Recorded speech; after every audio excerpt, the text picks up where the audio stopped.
गुरु और शिष्य। एक गुरु और शिष्य जंगल से होते हुए अपने गांव जा रहे होते हैं। अंधेरा काफ़ी हो चुका था। शिष्य ने अपने गुरु से कहा कि गुरु जी, काफ़ी रात हो चुकी है, अगर आप कहें तो आज की रात यहीं आसपास किसी गांव में गुजार लें।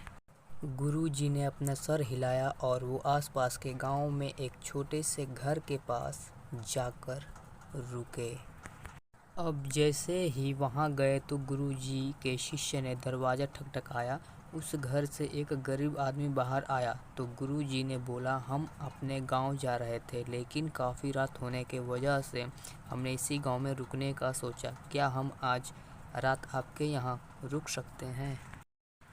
गरीब आदमी बोला, हाँ क्यों नहीं, आप दोनों अंदर आ जाइए। अब जैसे ही गुरुजी अंदर गए, उन्होंने देखा कि उस आदमी के घर में बहुत ज़्यादा गरीबी थी।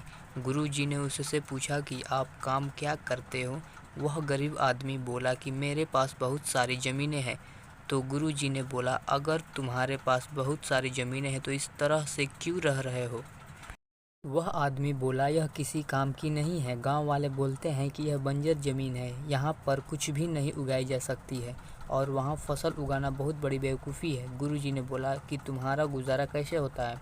उसने बोला कि मेरे पास एक भैंस है जिससे मेरा पूरा घर चलता है। यह सुनने के बाद गुरुजी सो जाते हैं और रात में जब सब लोग सो रहे होते हैं तब गुरुजी अपने शिष्य को उठाते हैं और उस गरीब आदमी की भैंस लेकर अपने गांव चले जाते हैं। शिष्य अपने गुरु से पूछता है कि गुरुजी, कहीं आप यह गलत तो नहीं कर रहे हैं? उस गरीब आदमी की रोजी रोटी इस भैंस की वजह से चलती है। तो गुरुजी ने अपने शिष्य की तरफ देखते हैं और मुस्कुराते हुए आगे बढ़ जाते हैं। उस बात को तकरीबन 10 साल गुजर जाते हैं और जो गुरु का शिष्य था वह बहुत बड़ा गुरु बन चुका था। तो एक दिन उन्हें उस गरीब आदमी की याद आती है कि मेरे गुरु ने उस आदमी के साथ अच्छा नहीं किया था, मुझे एक बार चलकर देखना चाहिए कि वह आदमी अब किस परिस्थिति में है।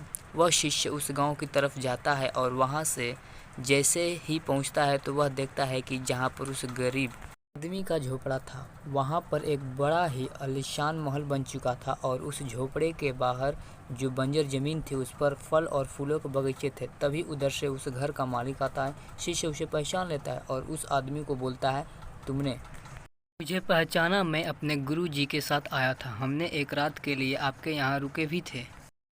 वह आदमी उसे पहचान लेता है और बोलता है कि उस रात में आप कहाँ चले गए थे? और उस रात के बाद मेरी भैंस कहीं चली गई थी, मेरे पास कोई रास्ता नहीं था।